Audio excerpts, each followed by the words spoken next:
Then I started applying for remote jobs. Obviously, I wasn't like the first few months. I think I was just shooting in the dark. I was just sending out applications and getting multiple regrets and not understanding what's going on. It was painful.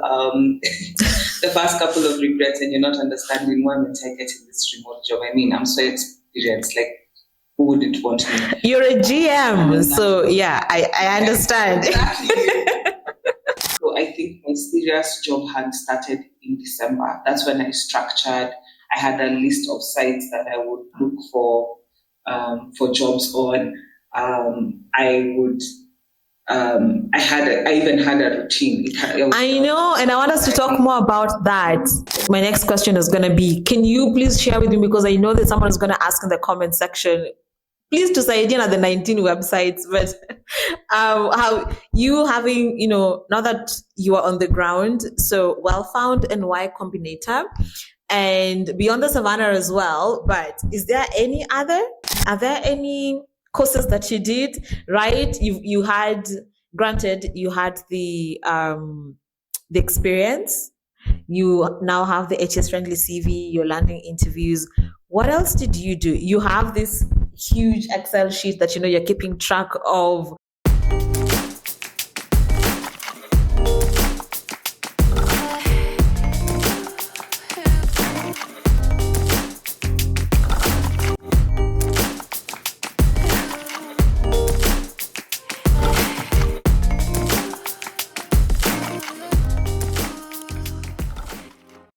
New Year, everyone.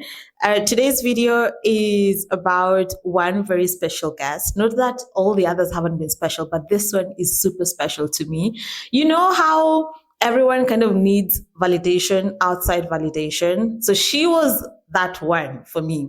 When we first started Beyond the Savannah, and I don't think she knows this yet, but the first money that hit the Beyond the Savannah account was hers. So she was our 001. And it's been 10 months. She's been working remotely. And I wanted us to hear more about her journey, which I think is very inspirational, shows the level of grit that she has, also speaks onto her experience as well. So without further ado, let us welcome Grace. How are you doing, Grace? Hey, how are you doing? I'm good. How are you doing? How's everything? Good. I'm quite nervous hearing I was your 001. I know, I never told you that, but yes, you are my 001. Yeah. Awesome. It's quite scary. Just to listen to that, I'm like, oh, okay, now the pressure has increased.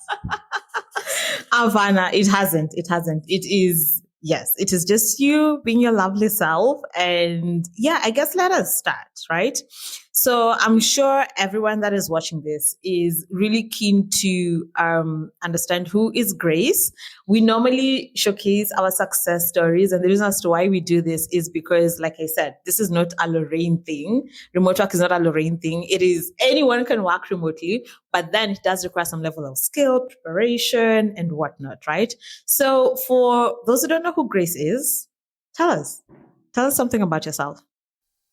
Okay, so my name is Grace. I think that the intro, I think just because I'm talking to you, my intro will be very professional.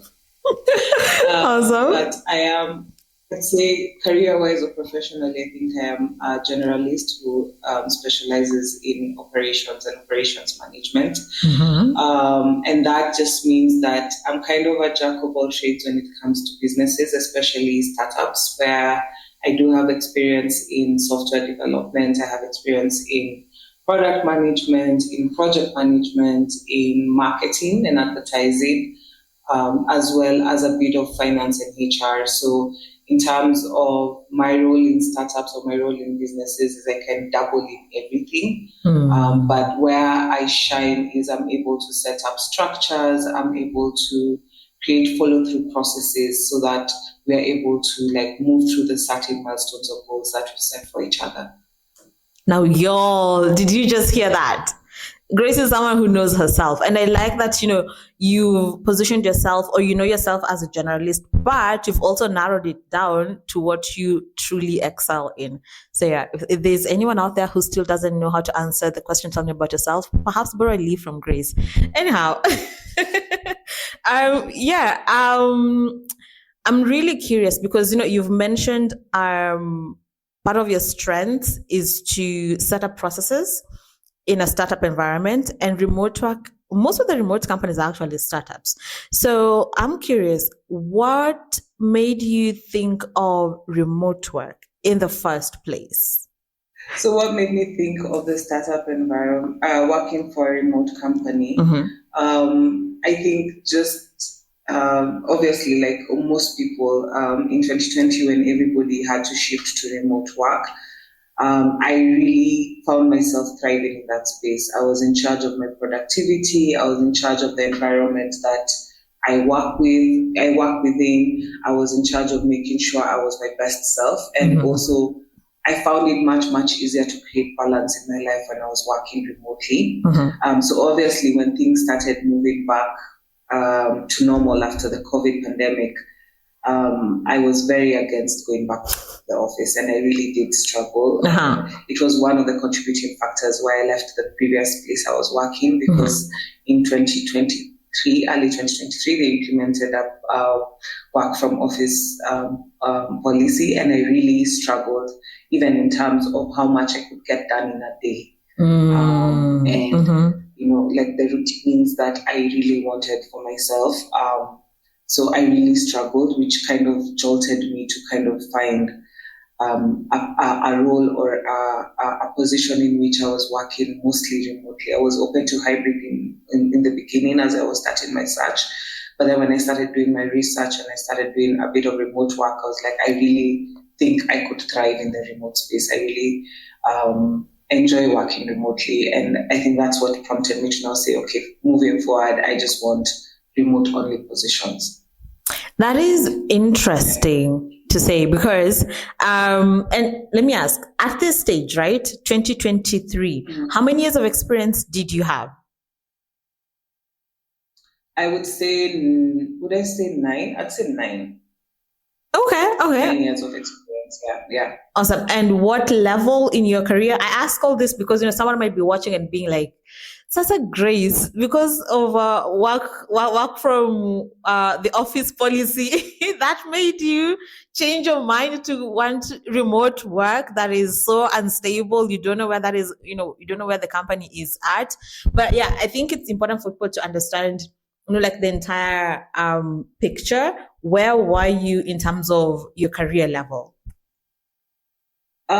So actually, I think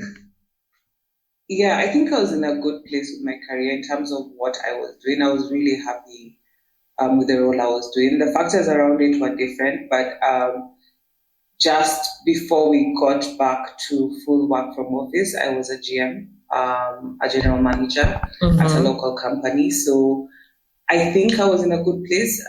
Yes, there were factors which wanted me to leave that particular company, but in terms of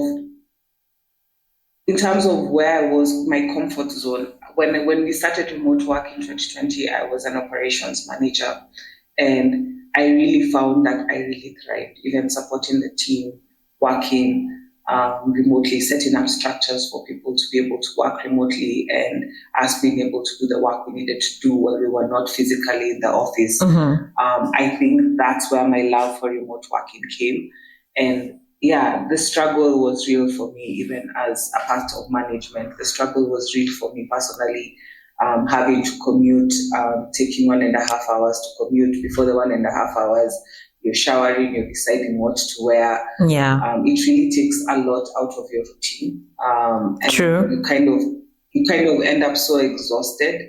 And then also in the physical space, I feel like when you're a remote person, you're a remote person. Absolutely. I love that. And I think for anyone who's watching, please note that, I think what you have not said, I think I've picked it up, is that throughout the 9 years of experience that you had before moving into a remote space or remote work, is that you kind of knew what you're good at, right? So it's also because for you to be a general manager and be like, you know what, I think I perform better when I'm working from home. That talks about self-awareness. So, and you said it, right? Not everyone can work remotely. That those people who are going to struggle just because of the freedom that comes with working remotely. At the same time, the people who are going to thrive in that space. So good. Awesome. Yeah. So we're 2023, you're looking for a remote job. Where does your journey start? I think initially it started on Upwork, just because I think I was just looking to figure out if I could start a remote side hustle and offering my skills and just getting a couple of roles, just a couple of projects. I'm not an Upwork, what do you call it? Guru? An Upwork superhero. I'm not those guys who make so much money on it. Yeah, so I think my journey started on Upwork. Just because at that point I was looking for a simple side hustle just to earn a couple of extra dollars, and I was just exploring. To be honest, I didn't even take Upwork that serious. As many of us do, right? Yeah. And I was like, okay, this is something, you know. And then from there is when I started imagining that, you know, like that's when I started like really taking it seriously. That the people who work for international companies and they work from Kenya remotely and they have a vast array of skills. And I feel like that's where I was like, that's why it clicked for me. And I'm like, you know what, this is where I want to focus my search on. And this is what I want my next phase of my career to look like. Yeah. So then I started applying for remote jobs. Obviously, I wasn't like the first few months. I think I was just shooting in the dark. You know, I was just sending out applications and getting multiple regrets and not understanding what's going on. And it was painful. The first couple of regrets, and you're not understanding why am I getting this remote job. I mean, I'm so experienced. Like, who wouldn't want me? You're a GM, so yeah, I understand. Exactly. And it was quite, how do I say it? It was quite demoralizing. Then I think that around October last year is when I was like, you know what? I remember even having this conversation with a friend, but I said, I really don't want to work for a Kenyan company. I do not want to work for a Kenyan company and show up to work physically. And I was like, okay, now we're gonna take this remote work seriously. And I think that's around the time I found your TikTok, and I'm like, okay, I think I watched you a couple of times and like logged. You know, you archive things at the back of your head, and archived, continued applying, and I'm like, I'm getting regrets. I'm not even getting. Some of them I wasn't getting responses, but most of them immediately I would get a regret. Like I would really get a regret. And then at some point, I think there was a TikTok you did about ATS friendly CVs, and I was like, okay, I need to reach out to her. I don't even think I considered anyone else or like that. I was just like, okay, let me just try this and see whether it will work. I had been thinking a lot throughout the year about getting someone to invest, like I needed to invest on my CV because I knew that maybe that was a challenge, especially in articulating what I do because I do so much and my experiences across different disciplines. So I think that's when I reached out to you and I was like, okay, let me take a shot at this and see whether it improves my chances of getting a remote job. I've got a question, right? So you said before, prior, you were October, throughout the year, you're applying to remote opportunities. Which websites were you using? Were you using Upwork? No, I wasn't using Upwork. I think I was mostly using Indeed. I can't remember specific, but I would pick random ones. There was Indeed. I can't remember actually. It feels like a lifetime ago. It does feel like a lifetime ago, but there was Indeed and then there was remote jobs. I think those were the two that I was looking at. But then I came to find out this random remote job, sometimes they're a bit, how do I say, backdated. But that's like post-October, like when we started working together. Like really created a proper structure to start looking for jobs. Because I think we met in November. Yeah, we met in November. Uh-huh. So I think my serious job hunt started in December. That's when I structured. I had a list of sites that I would look for jobs on. I even had a routine. I know, and I want us to talk more about that. Sorry, I want us to talk more about that because I think when you showed me your plan and what the level of detailing that you do just to send out an application, I think, yeah, we can all borrow a leaf from that. So could you please share more? I don't want to preempt, but yeah, it was organized. Yeah. So I think for me it was just because at that time I wasn't actively working on anything. I didn't have any projects that I was working on. I was not employed, obviously, and I wasn't taking on any consulting gigs at the time. Mm-hmm. I think I just decided, you know what, my 9 to 5 would be looking for a job. And I was primarily really focused on remote work. So what I did is I did research. The first thing I did was after I reached out to you, we had this thing where we went through my CV, and it was a nice conversation. Even just talking to you, I got some insights like having a CV for every role that you apply to. So, for example, in my experience, I was applying for operation manager role, I was applying for customer success roles, and I was applying for project management roles. Those were the 3 main jobs I was doing. And having a CV for each allows you to highlight your specific skills in each of them rather than having just one large CV, especially when you have so much experience. You can have a long list of skills that don't make sense.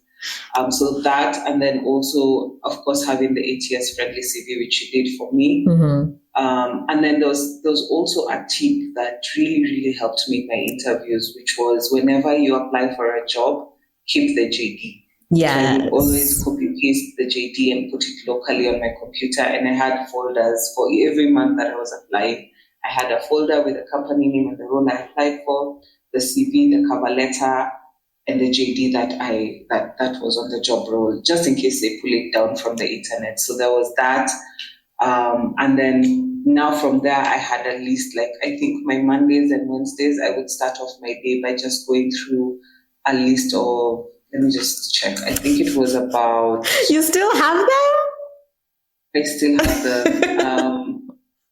Let me just 1, 2, 5, 6, 7, 8, 9, 10, 11, 12, 13, 14. So I had a list of 19 job sites that I would use to look for jobs. And what that would mean was every Monday and Wednesday, I would like go through all the sites and like shortlist and put them somewhere. Like these are the jobs that I need to apply for this week. Yeah. So I would just click and just and spend now the rest of my week just applying. So Tuesdays, Thursdays, Fridays, and a bit of Saturdays if I wasn't busy. I would just be applying for these jobs that I shortlisted, and I would keep like a folder. And I think at some point I realized I'm playing a game of numbers in terms of how many interviews I want to come back to me. I need to keep applying. So I would check that out of every 10 applications I would do, I would receive a reply that was not a regret one time. Amazing. Yeah. So I was now playing with numbers. I was just like, okay, so if I apply for 50 jobs, I get 5 replies. So out of that, that's how I started like now creating this routine. And I was really stuck in this routine. And I was very intentional for all the jobs that I applied for. I was very intentional on looking at the research and making sure my CV was customized to that. I was very intentional. And then the other thing that really, really helped was, I think there was a conversation we had when you were doing my CV where you told me that you are actually competing with not just Kenyan candidates, but you're competing with an entire world. So where when you apply to a local job, you see that you have probably 5,000 people have applied to this role. And especially on LinkedIn, because on LinkedIn you can see how many people have applied to a role. When it's in Kenya, it's like maybe 5,000, 8,000, 10,000. When you look at an international job, you're like 150K. I know, People yeah. apply for this role, and you're like, whoa. So then you start seeing that you need to put meat behind your application. You need to make your application stand out. And I think that's where I went to. And I don't know, if I had advice for anyone, I'd say, I think that if you're looking for a remote job, keep applying, because when you apply, you learn. When they send you those regrets, when you go for a screening call, you learn. And even when you find new sites, like when you're doing the research and you find new sites where people are applying for jobs, you learn whether it's efficient or not, because there are those that are actually spam or have job openings that expired 3 months ago. Yes. But then there are these really special ones like Well Found and Y Combinator that have really serious startup entrepreneurs who are looking for serious people. And that might just be where you find your role. My next question is going to be, can you please share with me, because I know that someone is going to ask in the comment section, please to say again at the 19 websites, but how you having, now that you are on the ground, so Well Found and Y Combinator, and Beyond the Savannah as well, but is there any other? Yes, so Beyond the Savannah, I'll actually share this with you later, but Beyond the Savannah is actually there. And I think Oyster is there, Remote Africa, we work remotely. There's one called No Commute Jobs, which was working. I'm not sure if they still do. And then there's Simplify. I cannot speak enough about Simplify and how it helped me with my job. Snatch. I think that's one that I would be like the most fruitful out of the list that I had would probably Simplify and Well Found. I found my current role on Well Found. Nice. But I also got 2 other interviews on Well Found. But with Simplify, I think with Simplify, even on the free version of Simplify, the advantage is you learn. You learn more about your role, because what they do is they match your CV to potential jobs, and they have an AI tool that actually tells you your probability of getting this job. So you kind of also learn as you're applying. I think I really enjoyed using Simplify. I didn't get any interviews from it, but it also helped me fine-tune my CV. And I think I got one interview from Simplify, but it helped me also fine-tune my CV. Yeah, awesome. And I think also it helps make the job search easier, because if you are a rating of 50%, then you need to do this and this to make it, if you're a rating of 50%, then you need to do A, B, C, and D to make it go up, right? And if you don't enjoy that role, then you can as well just drop it and look for something else that is more aligned with your CV. Exactly. Cool. So, sorry, you want to say something? No. Okay. Let's talk more about the interview process, right? So you now have an ATS-friendly CV that we've worked on. You're now sending out applications, at least 10, and with 10, you're getting 1 positive feedback or getting any feedback per se, right? So let's move to the job interview. How was that? What was your experience? I've got a recollection of how your interview experience was, but I want to hear from you. How was it? What are the things that you learned from it? One, I loved, coming from someone who's primarily worked her entire career in the Kenyan space, I think I really enjoyed interviewing for international companies. It's a step up. I'm not saying I wasn't nervous. I wasn't anxious, but it was just very different. Just the respect for time, the respect for your skills. You could see the intention behind. Every interview felt like there was intention. By the time we're calling you for an interview, we've really gone through who you are, what your skills are. We're not just here to kind of waste your time. And then also the length of interviews. Applying for remote jobs, I really realized that the interviews were really short. 15 minutes, 30 minutes, and just Uh-huh. about 40 minutes, very structured. What I would say about interviews, especially in that area, remote jobs, is always come prepared. Go through the JD, go through the go through your skills and your whatever you use to apply, whatever material that you sent in to apply, go through it. If you did a screening, please go through how you answered those questions, because they'll be keen on such things.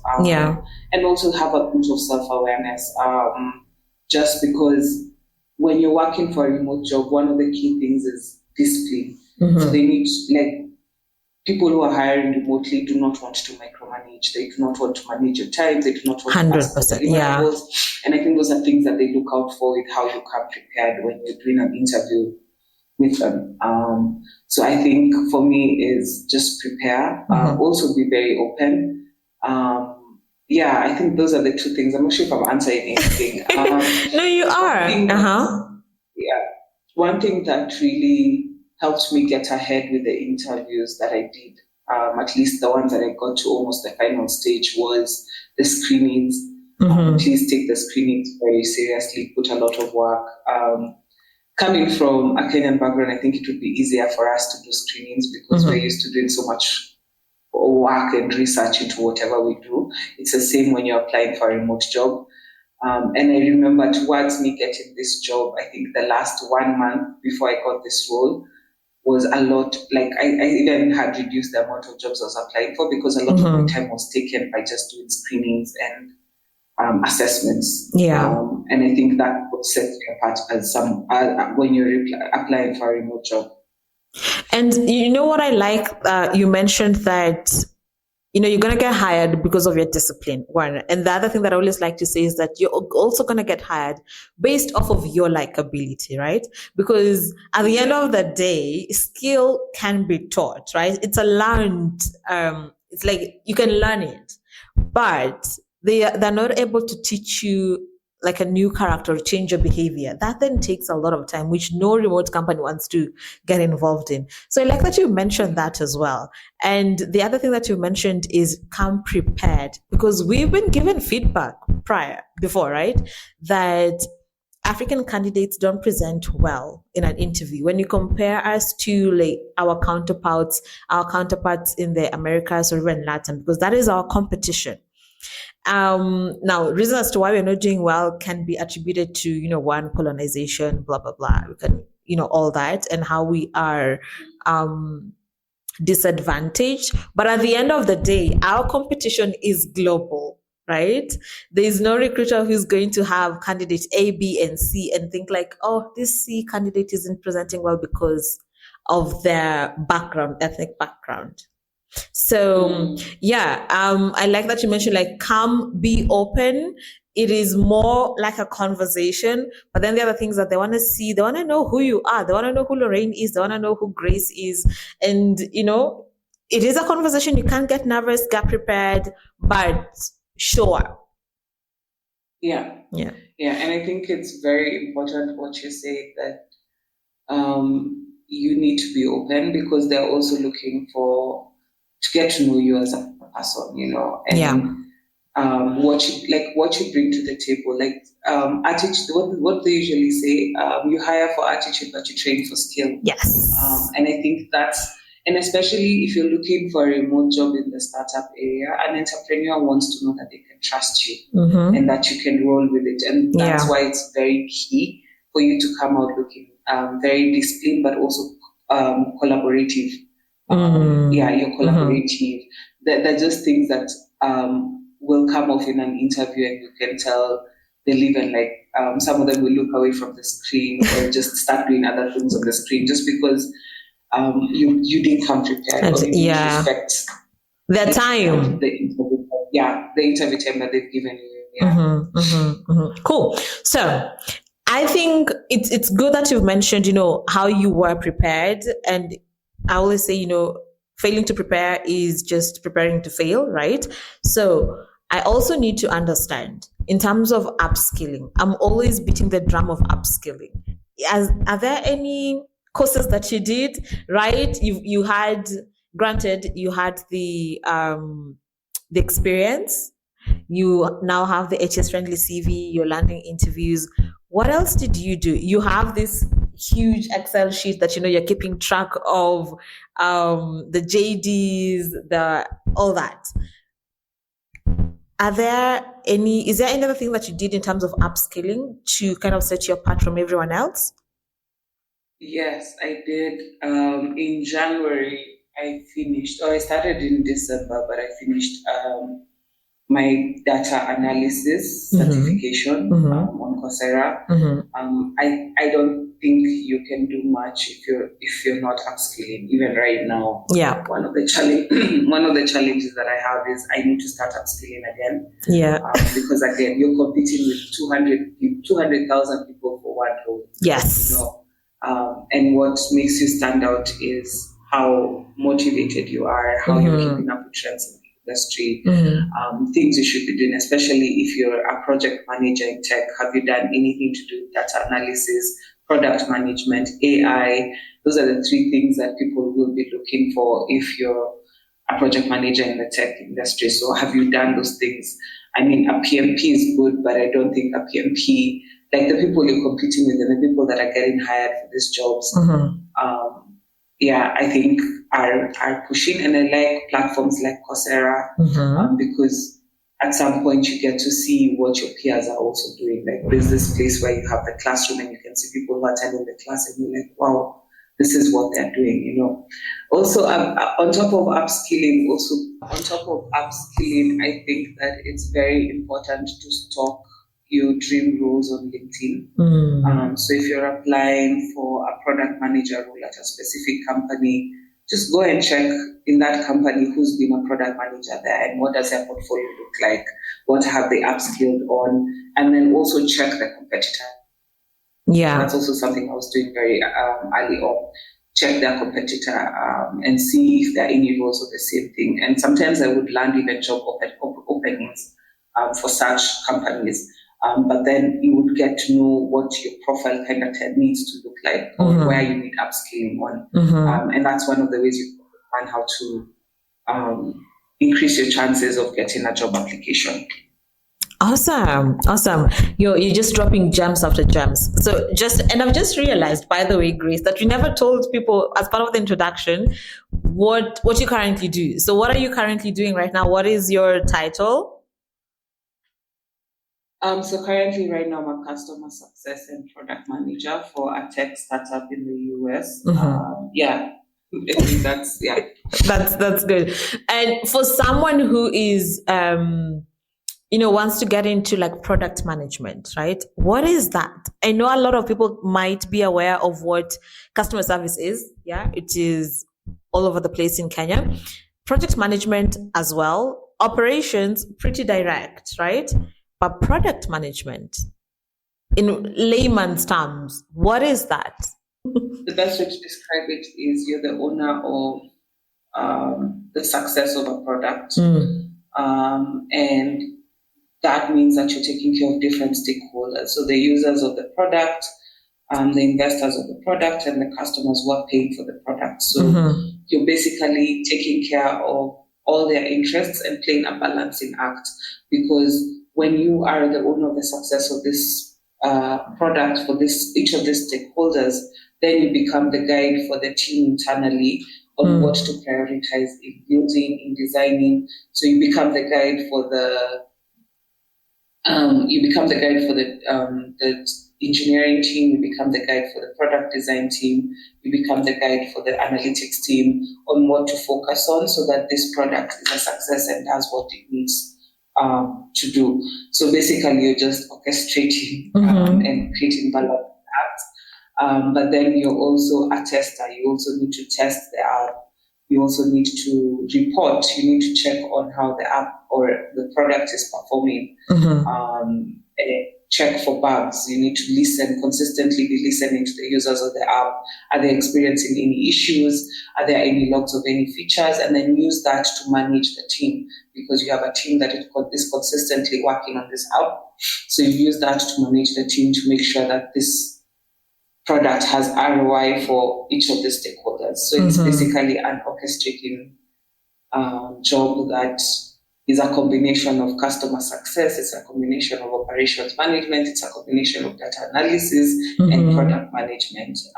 But different product managers, I believe, will give you a different definition of that role. Yeah. In the role that I currently play, I think that's what I do. And I can see how your general manager experience plays really well into that, because even as a GM, right, you're kind of pulling different strings. So yeah, I've got to ask, if there's someone out there wondering, Tessa, what am I going to study in school so that I can become a product manager? Because it's quite a very versatile role, which I love about it, right? Because you can easily move from being a product manager to being a project manager to being customer service to going back to ops. So it looks like it's limitless. So what do you think? Or the question is, what did you do in school? One, right? And yeah. So I actually studied software development. I started off my career as a software developer. And I think that different roles I've played throughout my career have helped in this role, because even as a product manager, you need to know a bit of tech. You need to be able to level with engineers and understand what it is they're building. There's some decisions that you need to make. Obviously, with the CTO, with working with the CTO, there are some decisions you need to make according to tech. So it means that I do understand a bit of engineering. I'm not a coder right now, I can't code, but I can go through code. I can help them brainstorm a few things here and there. I can understand when they tell me this is not a good solution or this is what we recommend to fix this. I can understand. So I started off as a software developer. Then I moved on to project management. And I think those are the two key things that have really helped me as a product manager. I think project management is a good place to start. However, there are so many courses online and certifications for product management if you just want to focus your skill there. But I do have to give a disclaimer that you have to understand a bit of tech. Just a bit. You don't have to be an expert, but you need to kind of be able to understand the platforms or the tech stack that the engineering team is using. You need to understand use cases, you need to understand how to define requirements. So that's a big part of product management. Interesting. So I guess, we know now where to go to, right? Okay, cool. So 10 months in, and it's 10 months, right? Yeah, it's been 10 months since I started working. Yeah. So 10 months into the remote work, what, if you look back, what do you wish you knew when you had started working that you know now? That you can let someone know. And it's like, yes. But any challenges you're facing, or just, what do you wish you knew then that you know now? You cannot avoid investing in a workspace. Elaborate? You cannot. I know that some companies will, they will provide you, or they will give you a budget for setting up your remote office, which is very good. But that's something you cannot avoid. You need a space where you can work. Think of it as you need to be in that space for 8 hours of your day, and it needs to be comfortable.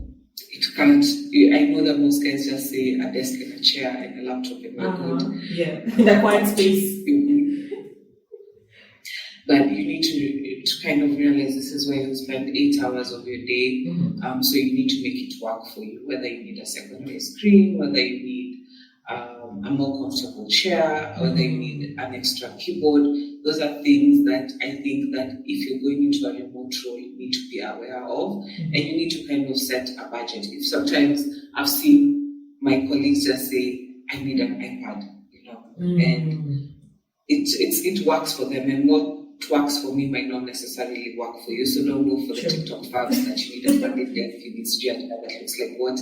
But I feel like even just lighting And especially even just lighting the light, especially for us who work with the US, so we find ourselves at night, having to work at night, and you're using a bulb and you're finding your eyes straining. Those are things that you need to think about. Are you comfortable? Because once you're comfortable, then you're productive. And I feel like that's something people need to think about. You need to think about what environment makes you productive, what environment makes you productive, and how you can make it work for you. But at some point, you really need to think about what you need to invest in to make your work easy. If you live in an area that has a lot of KPLC distractions, maybe it's time you get I don't know, I call them an eco flow, something of the sort, or something to pump electricity. Yeah. Especially for me, I just had to come to that realization because I manage a lot of teams, so I'm in meetings a lot of my Mondays to Wednesdays. I'm in a lot of meetings, so I can't just I don't have the flexibility of just having a blackout anytime. Yeah, I mean, like, exactly. And then also things like, if your company, you're always on a camera on meeting, how do you make that aesthetic for you? You know? So you kind of, I feel like thinking about where you work, it's about your productivity, about where you're most comfortable, most productive, feeds into how you are successful as a remote person. And it also feeds into the discipline. You want a space that you're comfortable, like you want to go to every day. You don't want to one day work from the bed, one day work from the couch. You want this to be your primary workspace. So I feel like that's something you cannot avoid if you're looking for a remote role, or if you love your remote role. I think that even as you earn your first salary or the first couple of salaries, you need to kind of reinvest into the space that you work in so that you continue to grow. And you know why I like this? Is because I like what you said, because like when you're preparing for something big, you put all the systems in place. Like let's say you're looking for a remote job right now, even if you're not a remote worker, having that in mind at the back of your head, knowing that when that time comes, I'm going to need A, B, and C. So just prepping so that, you know, when you finally get a remote job, which is all seamless and smooth. And I also like when you were talking, what I heard was, because I'm always talking about positioning for a remote job. But now you still have to position whilst you're in the remote space, right? Because how else are you going to not necessarily get like a promotion, but case scenario, you're always in bed, your room doesn't, or like there's no aesthetic, and you're over there looking for, I want to grow, I want to be this and that. Like it's all about positioning, which is the same thing that you talk about when you're working on your CV and whatnot. So thank you for bringing that out. Thank you. Awesome. Very last question. How has remote work changed your life? Wow.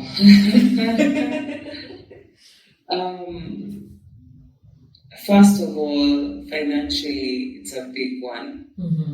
Just the being able to stabilize yourself financially, I think, is a big thing with remote, and not just. And I don't only it's not just the salary parts, it's the cutting of expenses. I don't spend so much on travel. I don't spend my budget or my bills are more or less predictable. I think the biggest thing also is balance. I'm able to focus on other areas of my life.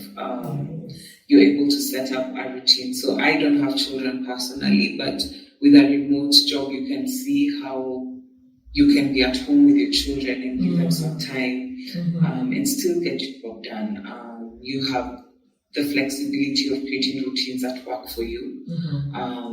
Even these courses that I've taken in the last year while working for this job, I don't think I'd have been able to take them in a physical job just because of the time aspect. You're in so much control of your time.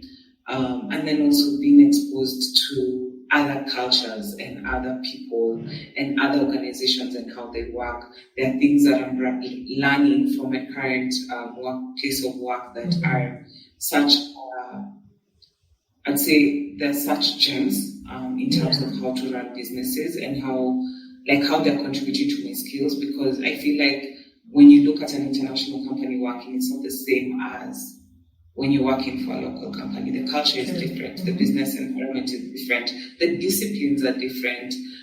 You get exposed to clients out there, and I think this is, if you're a customer success person, is meeting clients from other countries and managing them. Yes. I think is much, much different than the experience in Kenya. And you learn so much. You learn so much, and your mind is open up to very new things while you're doing that in a remote position. So I think the three things is, one, financially, I think remote work has placed me in a better position. Number two, in terms of exposure. And number three, in terms of creating a balance with other things that I need to do in my life. I think remote work has really, really, really lifted me. I don't know if I'll ever consider taking our work from office job ever again, but we'll see. Amazing. That was so nice. I know I said last question, but while you're talking about customer service, a question popped up. So let's do customer service for a bit. Yeah. There's this notion that customer service is easy, which I'm like, it might be easy locally, like when you're working in Kenya or in a local country, but that's not the same case internationally. And you've hinted to that just managing different clients from different parts of the world is something to deal with. How do you deal with that? If there is any advice that you'd give someone who's looking for a customer service role right now, they're looking to transition from an on-site customer service role to a remote customer service role. If there's one thing that you tell them, what would that be? Sorry to put you on the spot. I think first of all is just be aware of the difference in culture. I feel like the expectations of the clients that you're used to are not the same as those out there, and you'll experience it quite a lot. And the nuances. So, for example, in the US, there's a lot of small talk, which in Kenya is easy because you come from the same culture, you're experiencing the same things. So it's very easy to enter a meeting and say, must go, Yes. So I think the first thing is, if you're looking to become a remote customer success manager in a remote role for an international company, is one, just be mindful of differences in cultural nuances. So customer success role. Wait, I can't even see you. Nuances of clients in other countries. So I feel like just being aware of that gives you a level up, and also learning how they do it or what's more comfortable for your clients in terms of transitioning into a meeting. Just what is acceptable and what's not acceptable.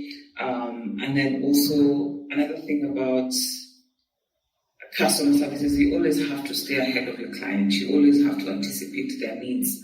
And it doesn't change. Whether you're doing it on-site or remotely, you need to be ahead of their needs. And it becomes more difficult remotely because you don't have the opportunity to kind of take them out for lunch or something. So you need to be able to stay ahead of them. You need to anticipate. You need to always be prepared. I think my thing is I'm always 10 steps ahead, or I'm trying to be 10 steps ahead of where my client is at, so that I can see what they anticipate. Even before they ask, I should be able to kind of see this is where they're heading to, or this is what they would expect. So customer service has never been easy. I don't think it gets easier when you're remote. I think it's just a different playing field. And you just need to be very aware of your clients. It's the same rules, but now you're on a different playing field. Yeah.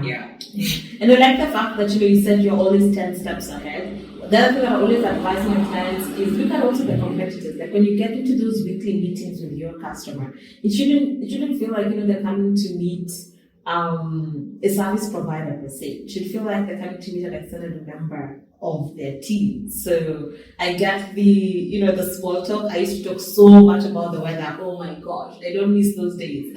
But find something. It's a lot about the weather. It's a lot about holidays. It's a lot about travel. How was your Halloween? And it's just it's different, and it's such a compliment sometimes when the client feels like you are part of their team. I think for any customer success manager or any customer service manager, it's really good when you see your client copying you in internal emails just because they know you're going to take care of this for them. And I feel like that's where I want to get with my clients. I want to get to a point where they know that I'm here to sort them out, and that way it gets them out of thinking of the competitor or an alternative. Because I mean, it's a no-brainer. If they have anything, it has to be Grace.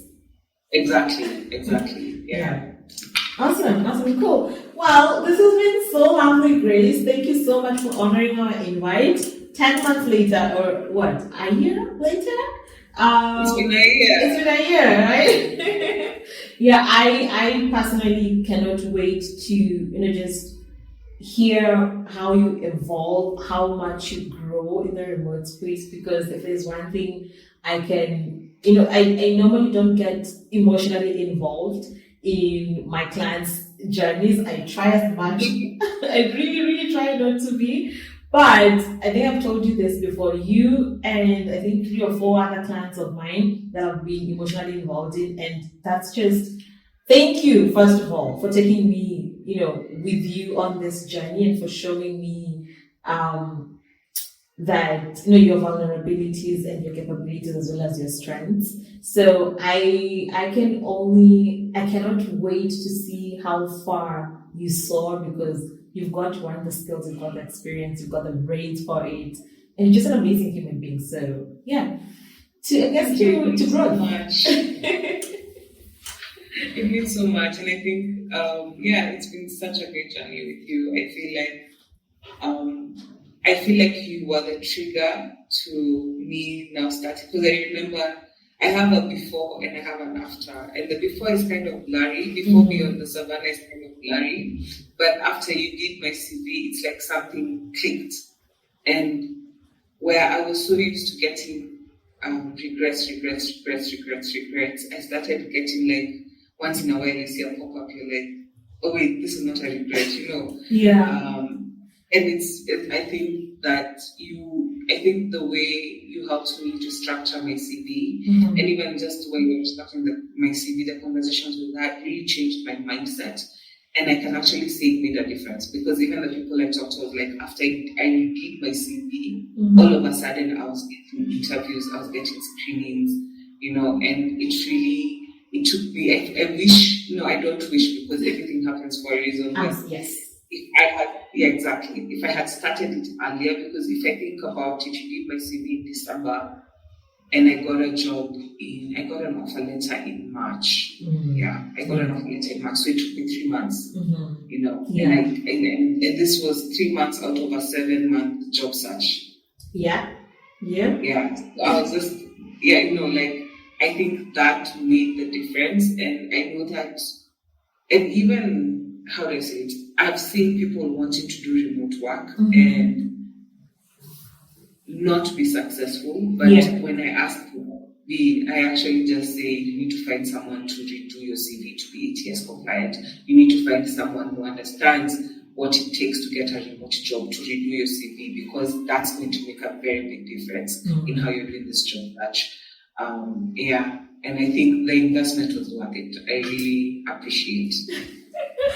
Thank you so much. Thank you. Okay. Do drop your questions if you have any for Grace. We will get her to answer the questions. But also let me know what is the one thing that you have learned from the episode with Grace. Thank you so much. I guess I will see you guys in the next one. Bye.